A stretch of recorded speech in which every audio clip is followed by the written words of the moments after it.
Hello everyone, I am Rahul, you my teacher.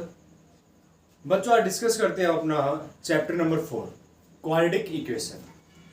आप लोगों ने चैप्टर 2 अच्छे से पढ़ा होगा। तो चैप्टर 4 में क्या कहते हैं बेटा, आप लोगों को क्वाड्रेटिक इक्वेशन के बारे में पढ़ना है। ठीक है, आपको क्वाड्रेटिक इक्वेशन के बारे में पता भी है, क्वाड्रेटिक पोलिनोमियल के बारे में पता है। इस चैप्टर में हम कुछ ग्राफ्स के बारे में पढ़ेंगे। ठीक है, और इनकी क्वेश्चन को क्या करेंगे बेटा, जमकर प्रैक्टिस करेंगे। ये चैप्टर भी थर्ड चैप्टर के माफिक लेंथी होने वाला है, अच्छे से इसके क्वेश्चन करेंगे हम। ठीक है, तो देखिए क्वाड्रेटिक इक्वेशन का पहले हम इंट्रोडक्शन देखते हैं बेटा, उसमें क्या कुछ होता है। देखिए पहला बेटा, क्वाड्रेटिक इक्वेशन से मैं बात करता हूं तो आपको इसकी जनरल फॉर्म पता होनी चाहिए। क्या पता होनी चाहिए आपको इसकी जनरल फॉर्म। इसकी जनरल फॉर्म क्या होती है? तो बेटा हमें पता जनरल फॉर्म आपकी क्या होती है, ax² plus bx plus c। ये आपका क्या होता है बेटा, एक क्वाड्रेटिक इक्वेशन होती है कि जिसकी हाईएस्ट पावर क्या बेटा मेरे पास 2 है। क्या मेरे पास हाईएस्ट पावर क्या बेटा मेरे पास 2। तो जब जिसकी हाईएस्ट पावर मेरे पास 2 है, वो मेरा क्या होता है बेटा, क्वाड्रेटिक इक्वेशन होती है। अब सुनिए, यहां से मैं कहता हूं a b और c ये सारे के सारे मेरे क्या बेटा रियल नंबर है। क्या आपकी ये रियल नंबर। रियल नंबर का जो चैप्टर है आपका 11th क्लास में, आप उसको अच्छे से डिस्कस करेंगे, आप उसको अच्छे से भी पढ़ेंगे जब आप 11th क्लास में हो जाएंगे। देखिए रियल नंबर का क्या मतलब है बेटा, कि उसमें आपके इमेजिनरी नंबर भी हो गए, रैशनल नंबर भी, इरैशनल नंबर भी। मैंने एक चार्ट भी बना रखा है रियल नंबर का। ठीक है, वो लिंक मैं डिस्क्रिप्शन में डाल दूंगा, उसको जाकर एक बार आप देख लेना। तो मैंने कहा क्या ABC आपका क्या बेटा एक रियल नंबर है। ठीक है, और कहता हूं कि जो A होगा ना वो नॉट इक्वल टू 0 होगा। A जो होगा बेटा वो नॉट इक्वल टू 0 होगा। अच्छा जी, अब एक बात सुना, मैंने कहा A नॉट इक्वल टू 0 होगा। ठीक है, आपके पास क्या बनी बेटा, क्वाड्रेटिक इक्वेशन बन गई। अब यहां से क्या कह सकते हैं सॉरी सर्दी लग गई फिर से। देखिए अगर मैं एक एग्जांपल की बात करता हूं, किसकी बात करता हूं बेटा, एक एग्जांपल की बात करता हूं, तो मैं कहता हूं बेटा twice of x² plus 3x plus 4। ये आपके पास क्या है, क्वाड्रेटिक इक्वेशन है, या आप ये भी कह सकते हैं आपका क्या एक क्वाड्रेटिक फंक्शन है। क्या बेटा, एक क्वाड्रेटिक फंक्शन है। ठीक है, अब क्वाड्रेटिक फंक्शन है तो हम क्या कहेंगे कि f ऑफ x मेरा किसके बराबर हो बेटा, twice of x² plus 3x plus 4। ठीक है, और इस f ऑफ x को हम किससे रिप्रेजेंट करते हैं बेटा, y से रिप्रेजेंट करते हैं। हम कह सकते हैं y equal to 2x² plus 3x plus 4 कि हम x की वैल्यू कुछ रखेंगे तो अपने पास क्या निकल के आएगी बेटा, y की वैल्यू निकल के आएगी। क्या निकल के आएगी आपके पास, y की वैल्यू निकल के आएगी। ठीक है, फिर बेटा बात आती है इसको सोल्व करने का तरीका क्या है। तो देखिए इसके 3 तरीके हैं। पहला तरीका बेटा आपका split in middle term. Split in middle term, क्या मिडिल टर्म को क्या करें बेटा, स्प्लिट करें। सेकंड है क्वाड्रेटिक फॉर्मूला लगा के। सेकंड क्या आपका, क्वाड्रेटिक फॉर्मूले का यूज करके, क्वाड्रेटिक फॉर्मूला। और क्वाड्रेटिक फॉर्मूला क्या होता है बेटा, आपका होता है minus B plus minus square root of B square minus 4ac upon twice of A. ठीक है, अब डिपेंड है वेरिएबल आपका किस टर्म में, x की टर्म में है, y की टर्म में है, z की टर्म में है, या a b c किस की टर्म में है। तो यहाँ पे जो आपका वेरिएबल है वो किस टर्म में बेटा, x की टर्म में है। किस टर्म में आपका ये x की टर्म में है, तो हम वैल्यू किसकी निकालेंगे बेटा, x की निकालेंगे। फिर एक आता है बेटा complete square method. Complete square method एक ये मेथड बेटा। ठीक है, ये 3 मेथड है। हम 3 मेथड से हम अपने रूट्स निकाल सकते हैं, हम अपने जीरोज निकाल सकते हैं। देखिए फिर बात आती है बेटा नेचर ऑफ रूट। किसकी बात आती है उसके बाद, नेचर ऑफ रूट। तो नेचर ऑफ रूट के बारे में जब हम डिस्कस करते हैं तो बेटा पहला नेचर ऑफ रूट क्या कहता है कि जो आपका बी स्क्वायर माइनस 4ac है, बी स्क्वायर माइनस 4ac वो क्या होना चाहिए बेटा, ग्रेटर देन 0 होना चाहिए। इसका मतलब क्या है, इसका मतलब ये बेटा कि आपके 2 डिस्टिंक्ट रियल रूट आएंगे। 2 डिस्टिंक्ट रियल रूट, यानी 2 रूट निकलेंगे आपके, पर दोनों क्या निकलेंगे बेटा, डिफरेंट निकलेंगे। यानी x की वैल्यू निकलेंगी कितनी, 2 निकलेंगी, पर वो भी डिफरेंट। अब रूट्स की बारी आती है तो मान लीजिए रूट आपका अल्फा आया तो दूसरा रूट क्या आएगा आपका, बीटा आएगा। दूसरा रूट क्या है बेटा, बीटा। क्योंकि यहाँ पे आपके पास जो इक्वेशन है वो x की टर्म में है, x वेरिएबल में है। तो सीधी बात है भाई, 2 वैल्यू किसकी आएंगी, x की आएंगी। मान लीजिए आपके पास एक वैल्यू आ गई x1 आ गई और दूसरी मैंने कहा बेटा x2, तो आप उसको रिप्रेजेंट कर सकते हैं कि एक अल्फा आया तो एक मेरे पास क्या बेटा, बीटा है। एक अल्फा की वैल्यू आई है तो एक मेरे पास क्या आएगी, बीटा की वैल्यू आएगी। चलिए फिर कहता हूँ बेटा मैं सेकंड रूल, कहते हैं बी स्क्वायर माइनस 4ac अगर लेस देन 0 है, बी स्क्वायर माइनस 4ac अगर लेस देन 0 है, तो इसका मतलब क्या बेटा, आपके पास इमेजिनरी रूट आएंगे, 2 इमेजिनरी रूट क्या आएंगे आपके पास बेटा, 2 इमेजिनरी रूट। और इमेजिनरी जो रूट है या इमेजिनरी कॉम्प्लेक्स नंबर है वो आप 11th क्लास में 5th चैप्टर आपका कॉम्प्लेक्स नंबर का, उसमें जाके आप अच्छे से पढ़ोगे, उसको डिटेल से पढ़ोगे, ठीक है। अभी तो बस ये बात याद रखना कि इमेजिनरी रूट होता क्या है कि बेटा -1 के अंदर स्क्वायर रूट होता है ना, उसको हम क्या बोलते हैं, इमेजिनरी। उसको रिप्रेजेंट किससे करते हैं, आइटा से करते हैं। किससे करते हैं बेटा, आइटा से। जो ये रूट -1 का स्क्वायर रूट है ना बेटा, उसकी वैल्यू क्या होती है, उसको आइटा बोलते हैं। क्या बोलते हैं हम, आइटा। क्या बोलते हैं बेटा, आइटा। जब आप 11th क्लास में जाओगे, 5th चैप्टर पढ़ोगे, तब आपको और अच्छे से क्लियर हो जाएगा। चलिए अब बेटा उसके बाद आती है एक ऊपर से क्या, कि B square minus 4ac equal to 0। इसका मतलब क्या है बेटा, इसका मतलब ये है कि आपके दो रूट निकलेंगे और दोनों को दोनों क्या निकलेंगे बेटा, इक्वल निकलेंगे। क्या निकलेंगे, दोनों को दोनों इक्वल निकलेंगे, ठीक है। तो यहां से मैं लिख देता हूं कि 2 इक्वल रूट, 2 इक्वल रूट, दोनों रूट क्या आएंगे बेटा मेरे, इक्वल आएंगे। ये कंडीशन है, ये आपकी क्या है, कंडीशन है। तो चलिए अब आज का जो टॉपिक रहेगा, ये तो आपका छोटा सा एक इंट्रोडक्शन था, इसको हम चलते रहेंगे, लगते रहेंगे, तो क्वेश्चन के साथ ये आपका अच्छे से कवर भी हो जाएगा। पहले अब इसका ग्राफ आपको जरूरी है, ग्राफ आना जरूरी है भाई क्वाड्रेटिक इक्वेशन का। अगर ग्राफ क्लियर हो गया तो मोस्टली क्वेश्चन आपके वैसे क्लियर हो जाएंगे ग्राफ के अकॉर्डिंगली, ठीक है। तो चलिए आज ग्राफ के बारे में थोड़ा सा डिस्कस करते हैं बेटा, ये आपका इंट्रोडक्शन था, ठीक है।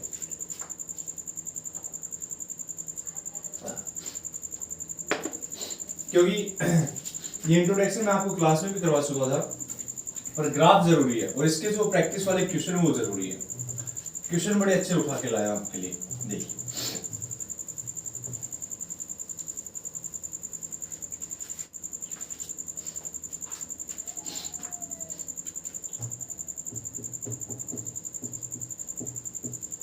Graph of quadratic equation. बेटा हमेशा एक बात याद रखना, जो ग्राफ होता है ना, ग्राफ वो हमेशा एक फंक्शन का होता है। किसका होता है, फंक्शन का होता है।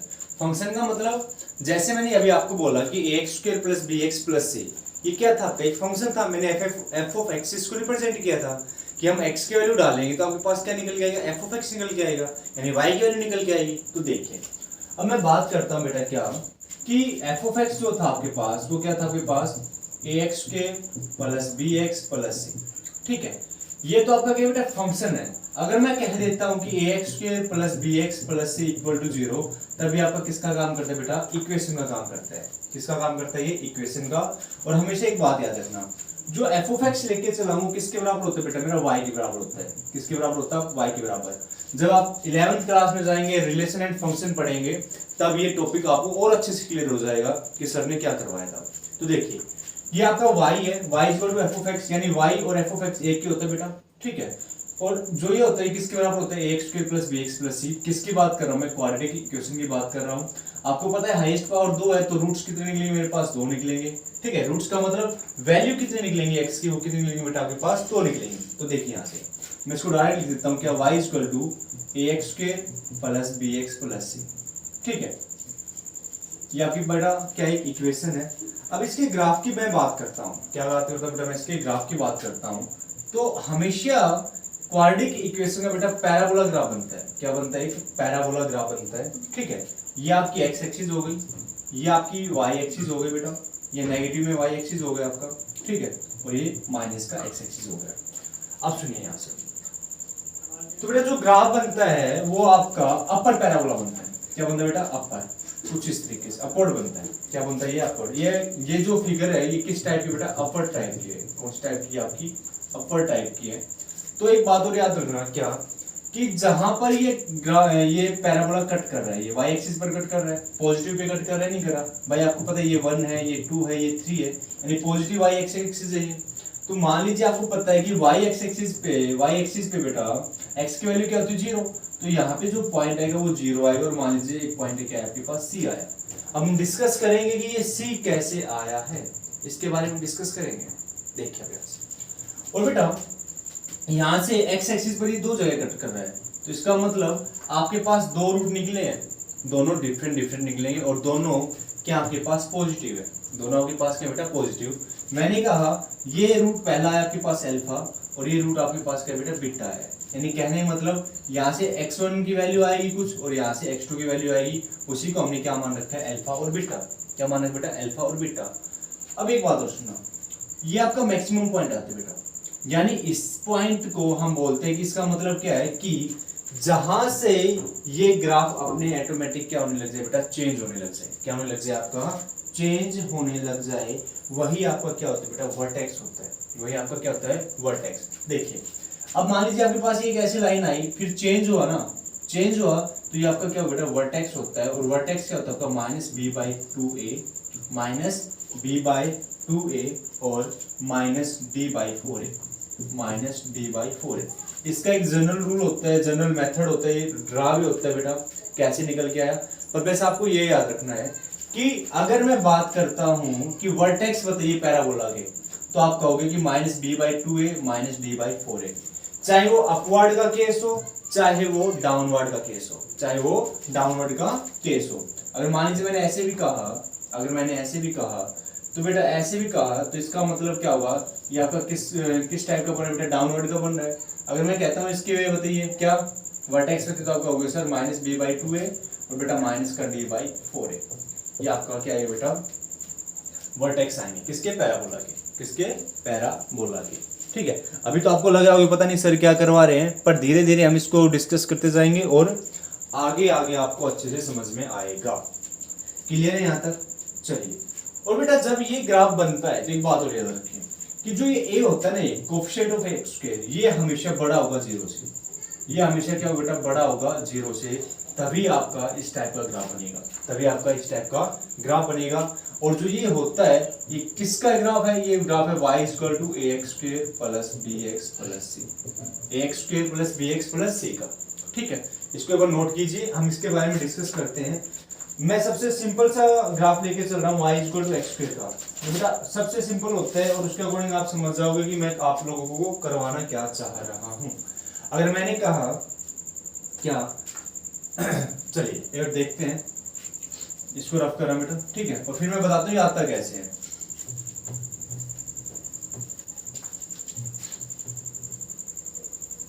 देखो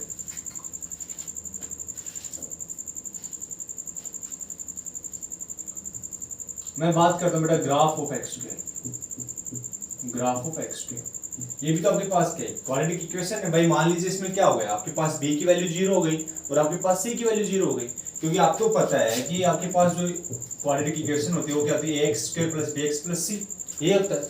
अब यहाँ पे मैंने कहा ग्राफ ऑफ एक्स स्क्वायर, इसका मतलब क्या बेटा b की वैल्यू जीरो है और c की वैल्यू जीरो है और a की वैल्यू मैंने अपनी तरफ से कुछ क्या ली है, 1 ली है। मैंने क्या ली, सबसे इजीएस्ट जो ग्राफ होता है बेटा वो क्या होता है एक्स स्क्वायर का होता है, और उसी से ही हम क्वाड्रेटिक इक्वेशन का ग्राफ स्टार्ट करते हैं।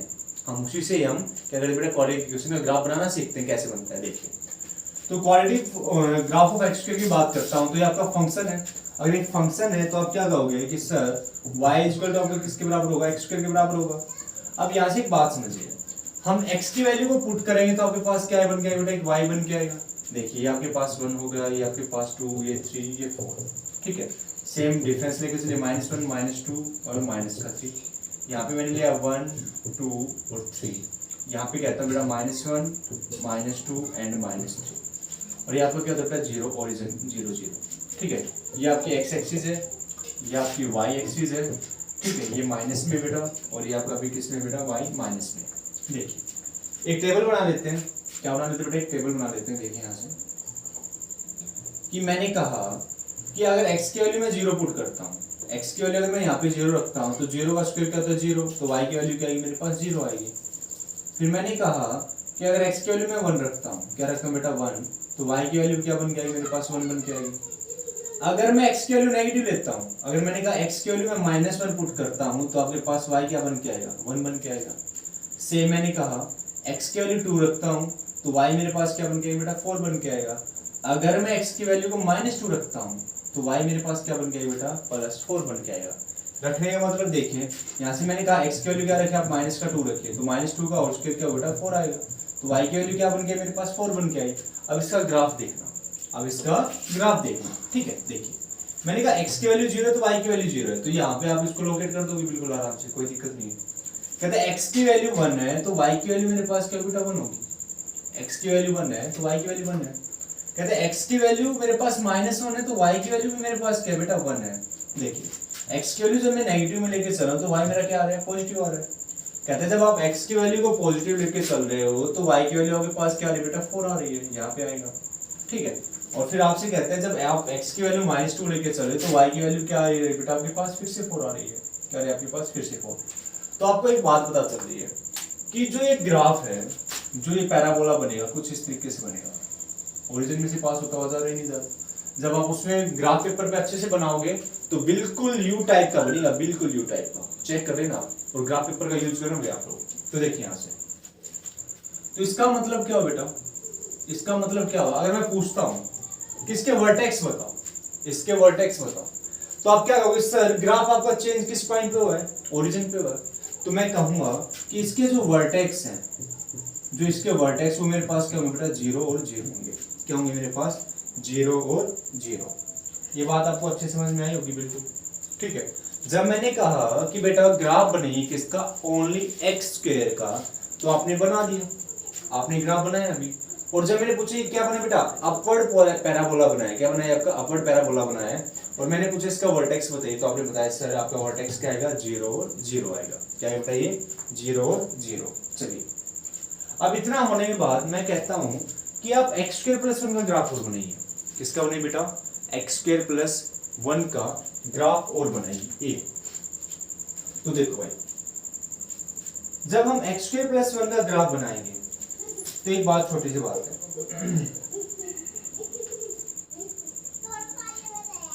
और ये भी आप कह सकते हो कि बेटा जहां से आपका पैराबोला डायरेक्शन को चेंज कर ले, हम ये भी कह सकते हैं कि जहां से पैराबोला जो अपना है बेटा, जहां से पैराबोला डायरेक्शन को क्या करे, डायरेक्शन को चेंज करे, डायरेक्शन को चेंज करे, उस पॉइंट को हम क्या बोलते हैं, वर्टेक्स बोलते हैं। क्या बोलते हैं बेटा, वर्टेक्स ऑफ पैराबोला। क्या बोलते हैं बेटा, वर्टेक्स ऑफ पैराबोला। ये बात समझ में आ गई होगी भाई, यहाँ से आया इस तरफ फिर राइट की तरफ चला गया, उसने डायरेक्शन क्या कर ली अपनी, चेंज कर ली ना। तो हम ये भी कह सकते हैं कि जहां से पैराबोला अपनी डायरेक्शन को चेंज करे उसी को हम क्या बोल सकते हैं बेटा, वर्टेक्स ऑफ पैराबोला बोल सकते हैं। क्या बोल सकते हैं हम, वर्टेक्स ऑफ पैराबोला। चलिए अब मैं बात करता हूं बेटा क्या, कि यहाँ पे y equal to x square तो आपने बना लिया, अब मैं कहता हूं बेटा y equal to x square plus 1 बनाइए। क्या बनाइए आप, यहाँ से मैं लिखता हूं एक बार, क्या कि y equal to x square plus 1। देखना यहाँ से मैंने कहा कि अब आपको ग्राफ बनाना है किसके बेटा, एक्स स्क्वायर प्लस 1 का बनाना है। तो यहाँ से एक बात छोटी समझिए भाई, अगर आपने x की वैल्यू, अगर मैं टेबल बनाता हूँ अलग से, अगर मैं टेबल बनाता हूँ, मान लीजिए x है ये आपका y है, x की वैल्यू आपने 0 रखी तो y की वैल्यू क्या आ रही है बेटा 1 आ रही है। अगर x की वैल्यू आप 1 रखते तो y की वैल्यू क्या आ रही है 2 आ रही है। यानी इसका मतलब क्या हुआ, देखो इस और इसमें देखो, ये वाली टेबल और बेटा ये वाली टेबल में थोड़ा सा फर्क है, क्या कि जब आपने x लिया 0, यहाँ पे भी x 0 लिया तो y 0 आ रहा, पर यहाँ पे y 1 आ रहा है, यानी एक यूनिट क्या हो गया, इंक्रीज हो गया। एक यूनिट क्या हो गया बेटा, इंक्रीज हो गया। जो अब पैराबोला बनेगा वो कहां पे बनेगा आपका, इस वाले पॉइंट से बनेगा, इस वाले पॉइंट से क्या होगा बेटा, वो ड्रॉ होगा। ठीक है, अब सुनना यहाँ से, मैंने कहा x की वैल्यू 1 लीजिए तो आपके पास यहाँ पे y की वैल्यू क्या है 2 आई है। सेम काम जब मैंने यहाँ पे x की वैल्यू 1 ली तो y की वैल्यू मेरे पास क्या आ रही थी 1 आ रही थी, तो एक का डिफरेंस हुआ ही नहीं हुआ, बिल्कुल हुआ। चलिए अब मैं कहता हूं कि आप x की वैल्यू -1 लीजिए, क्या लीजिए आप -1। जब आपने x की वैल्यू -1 ली तो -1 का स्क्वायर प्लस 1, तो बेटा 1 प्लस 1 क्या आएगा आपके पास, फिर से 2 बन के आएगा। क्या बन के आएगा आपके पास 2। ठीक है, चलिए फिर मैं कहता हूं कि x की वैल्यू आपने क्या ली 2 ली है। क्या ली बेटा आपने x की वैल्यू 2, तो 2 2 4 कितना बनेगा आपके पास 5 बनेगा। कितना बनेगा बेटा आपके पास 5 बनेगा। और सेम काम मैं कहता हूं कि आप अगर x की वैल्यू -2 लेते हैं तो आपके पास क्या बनेगा 5 बनेगा। क्या बनेगा बेटा आपके पास 5 बनेगा। तो चलिए अब इसको थोड़ा सा देख लेते हैं, ग्राफ को देखिए। x की वैल्यू 0 है तो y की वैल्यू क्या बेटा मेरे पास 1 है, इसी के ऊपर बना रहा हूं मैं ग्राफ को। ठीक है, x की वैल्यू 1 है तो y की वैल्यू 2 है, कुछ इस तरीके से यहाँ पे आएगा आपके पास। फिर कहता है x की वैल्यू -1 है तो बेटा y की वैल्यू क्या आपके पास 2 है। और कहता है x की वैल्यू 2 है तो y की वैल्यू आपके पास क्या होगा बेटा 5 होगी। क्या होगा आपके पास 5, कुछ इस तरीके से ऊपर जाएगा, यहाँ पे भी कुछ इस तरीके से ऊपर जाएगा। तो जो आपका ग्राफ बनेगा वो यहाँ से ऐसे जाएगा मेरे भाई, ऐसे जाएगा, ये आपका क्या बनेगा बेटा, ग्राफ बनेगा। ये आपका क्या बनेगा, ग्राफ बनेगा। ठीक है, यहाँ से इंटरसेक्ट नहीं होगा ये एक बार, ठीक है, एक बार देख लेना, कुछ इस तरीके से होगा यहाँ पर, ये उस तरीके से, यानी अंदर की तरफ, हाँ इसकी तरफ हो बेटा, ये अंदर की तरफ। तो जो ये वाला जो ब्लैक वाला था ये आपका किसका बेटा, y equal to x square आया है, और जो ये ब्लू वाला था, ब्लू वाला ये आपका क्या है बेटा, y equal to x square plus 1, x square plus 1। अब मैं कहता हूं कि जो ये पैराबोला है ब्लू लाइन वाला, इसके वर्टेक्स क्या होंगे, तो आप कहोगे सर कि इसने जो डायरेक्शन चेंज की वो किस पॉइंट पे की है, 0 और 1 पे की है। किस पे की बेटा, 0 और 1 पे। x की वैल्यू 0 है तो y की वैल्यू मेरे पास क्या होगी, 1 होगी। तो हम यहाँ से कह सकते हैं कि vertex of x square plus 1, तो आपके पास क्या है बेटा, 0 और 1। क्या है आपके पास, वर्टेक्स क्या है, 0 और 1। It's clear. उम्मीद करूंगा बेटा ग्राफ आपको अच्छे समझ में आ रहा होगा। ग्राफ की कम से कम आप प्रैक्टिस कीजिए भाई, इसकी प्रैक्टिस करोगे तभी तो आपको समझ में आएगा, बिना प्रैक्टिस किए भी नहीं आएगा। अब चलते हैं, अब मैं कहता हूं बेटा हमने किसका पढ़ा, y equal to x square पढ़ लिया, y equal to x square plus 1 पढ़ लिया। अब मैं कहता हूं क्या कि हम पढ़ते हैं कि y equal to x square minus 1, y equal to x square minus 1। अब देखो जब प्लस था तो एक यूनिट क्या हुआ बेटा, इंक्रीज हुआ। अब मैंने क्या किया, माइनस लिया है, तो माइनस लिया तो सीधी सी बात है बेटा, एक यूनिट क्या होगा, वो डिक्रीज होगा। एक यूनिट क्या होगा बेटा, वो डिक्रीज होगा। टेबल बना लीजिए, टेबल से आपको बिल्कुल क्लियर हो जाएगा। अगर ग्राफ बनाना हो किसी भी फंक्शन का तो उसकी टेबल बनाओ। तो देखो यहाँ से अगर हम टेबल की बात करते हैं तो देखो यहाँ से x और y, x की वैल्यू आपने 0 ली तो y की वैल्यू क्या आएगी आपके पास, -1 आएगी। मैं कहता हूँ x की वैल्यू 1 लीजिए तो आपके पास y कितना आएगा बेटा, 0 आएगा। ठीक है, फिर मैं कहता हूँ कि आप क्या लीजिए बेटा, x की वैल्यू -1 लीजिए। क्या लीजिए आप, -1। अगर मैं x की वैल्यू -1 लेता हूँ तो देखो यहाँ से -1 का स्क्वायर -1, तो माइनस माइनस प्लस -1 यानी फिर से आपके पास क्या आएगा, 0 आएगा। अगर मैं फिर से कहता हूं कि आप x की वैल्यू 2 लीजिए, क्या लीजिए आप बेटा 2, देन 2 2 जा 4, और 4 में से हम 1 को क्या करेंगे बेटा, सब्ट्रैक्ट करेंगे तो आपके पास क्या आएगा, 3 आएगा। क्या आएगा आपके पास, 3। और मैं कहता हूं x की वैल्यू -2 लीजिए, क्या लीजिए आप, -2, तो -2 का होल स्क्वायर 4 -1, तो आपके पास फिर से क्या आएगा बेटा, 3 बन के आएगा। तो इसका मतलब क्या हुआ, इसका मतलब क्या हुआ, ये देखिए, देखो अब बेटा मैंने कहा x की वैल्यू 0 थी तो y की वैल्यू मेरे पास क्या, -1 है। तो देखो अब यहाँ से तो एक और मार्कर का यूज कर लेते हैं। तो बेटा ये वाला पॉइंट आपके पास क्या, 0 और -1 है। कहते हैं x की वैल्यू 1 है तो y की वैल्यू क्या आपके पास 0 है, तो यहाँ पे आएगा ये पॉइंट। फिर कहते हैं x की वैल्यू -1 है तो y की वैल्यू फिर से क्या थी बेटा आपके पास, 0 थी। कहते हैं x की वैल्यू 2 है तो y की वैल्यू क्या होगी बेटा आपके पास, 3 होगी। x की वैल्यू 2 है तो y की वैल्यू यहाँ पे क्या होगी बेटा आपके पास, 3 होगी। और कहता है x की वैल्यू अगर मैं -2 लेके चलूं तो y की वैल्यू आपके पास फिर से क्या बेटा 3 है। अब जो ग्राफ बनेगा आपका कुछ इस तरीके से बनेगा, कुछ इस तरीके से बनेगा। जो ये ग्रीन मार्कर है, ग्रीन मार्कर वाली जो लाइन खींची है मैंने, वो आपके पास किसका ग्राफ है बेटा, वो है आपके पास y equal to x square minus 1। इसका मतलब क्या हुआ कि जो अब जो ग्राफ आया था y equal to x square से कितना कम हो गया भाई, एक यूनिट क्या हो गया बेटा, वो कम हो गया। क्या हो गया, एक यूनिट कम हो गया। तो उम्मीद करूं बेटा अगर आप मैं पूछता हूं कि बेटा इसका क्या बताओ आप, y equal to x square minus 1 का वर्टेक्स ऑफ पैराबोला, क्या बताओ आप, वर्टेक्स ऑफ पैराबोला, तो आप क्या कह दोगे सर, 0 और -1, 0 और -1। ये आपके पास क्या बेटा, vertex of parabola, vertex of parabola. उम्मीद करता हूं बेटा आपको अच्छे से क्लियर हुआ होगा ये वाला। ठीक है, ये तो था ग्राफ के अकॉर्डिंग। अगर मैं कहूं डायरेक्ट निकालिए, क्या कीजिए, डायरेक्ट, तो डायरेक्ट के लिए आपको थोड़ा वेट करना होगा। ठीक है, इसके बाद हम कुछ ग्राफ और पढ़ेंगे। ठीक है, अभी तो आपके पास एक नॉर्मल फॉर्म थी कि y इक्वल टू कुछ था बेटा, एक्स स्क्वायर प्लस 1, या 2 रख दिया, 3 रख दिया, कुछ भी रख दिया। अब उसके बाद में हम इसका होल स्क्वायर भी पढ़ेंगे। किसके बारे में पढ़ेंगे बेटा, इसके होल स्क्वायर के बारे में भी पढ़ेंगे, इस ग्राफ के बारे में। तो चलिए इतना नोट कीजिए, यहां तक आपको अच्छे समझ में आएगा। वैसे ये याद रखना भाई कि जहां पर पैराबोला अपनी डायरेक्शन चेंज कर लेता है, जहां पर पैराबोला अपनी डायरेक्शन चेंज कर लेता है, वो आपका क्या हो जाता है बेटा, वर्टेक्स हो जाता है, वर्टेक्स ऑफ पैराबोला। और बेटा पैराबोला जो है ना, अच्छे से ellipse, parabola, circle 11th class में आप बिल्कुल अच्छे से पढ़ोगे। ठीक है, क्योंकि 11th क्लास का टॉपिक है।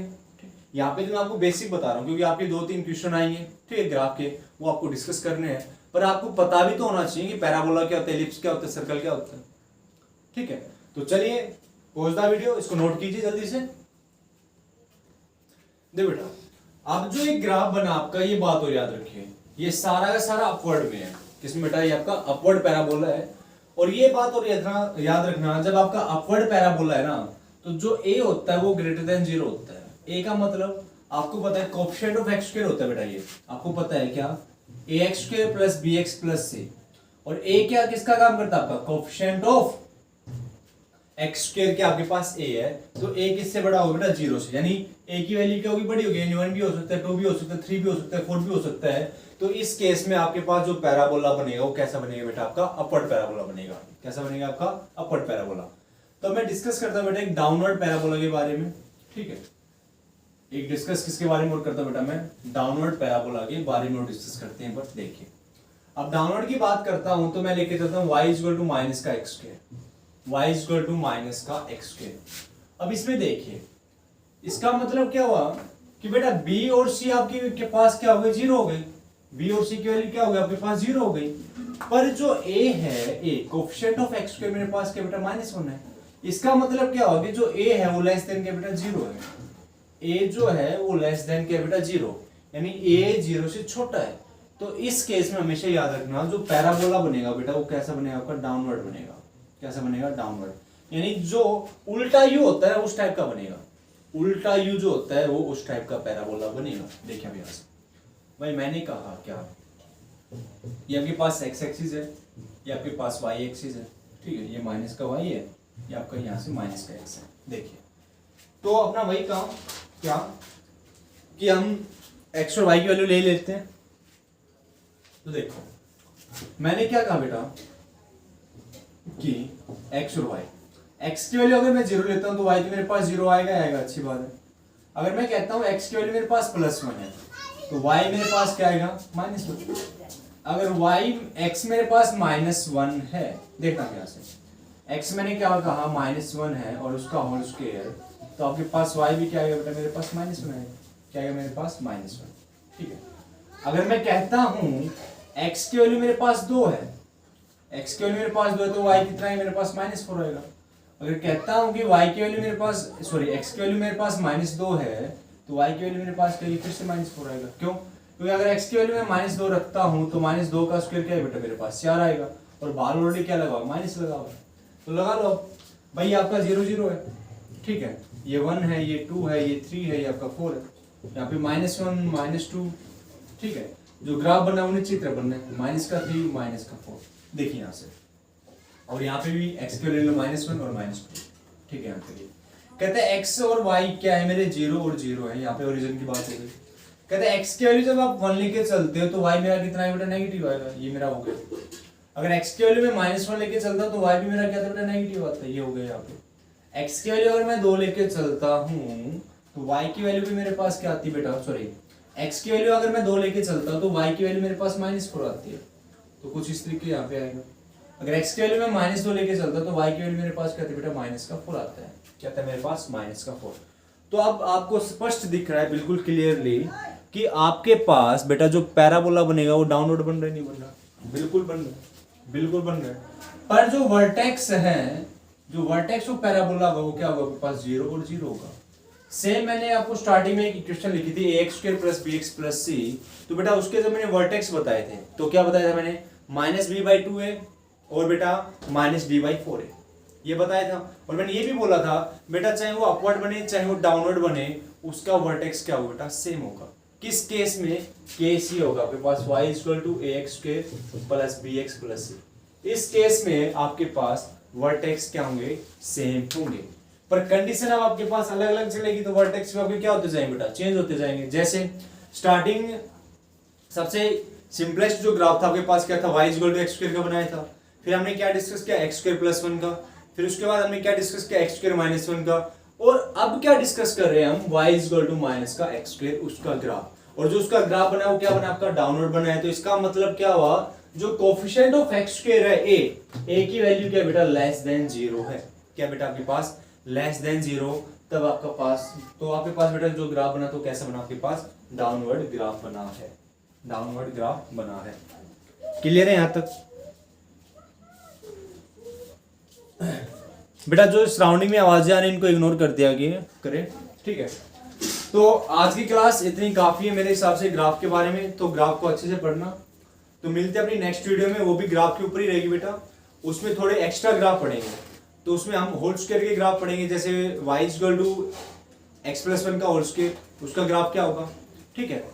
तो बने रहिए मेरे साथ, इस टॉपिक को बिल्कुल अच्छे से लेकर चलना है, ये मत समझना हल्के मत लेना भाई, इस टॉपिक को बड़ा इंटरेस्टिंग टॉपिक है, ठीक है। तो आज के लिए इतना ही काफी है, थैंक यू।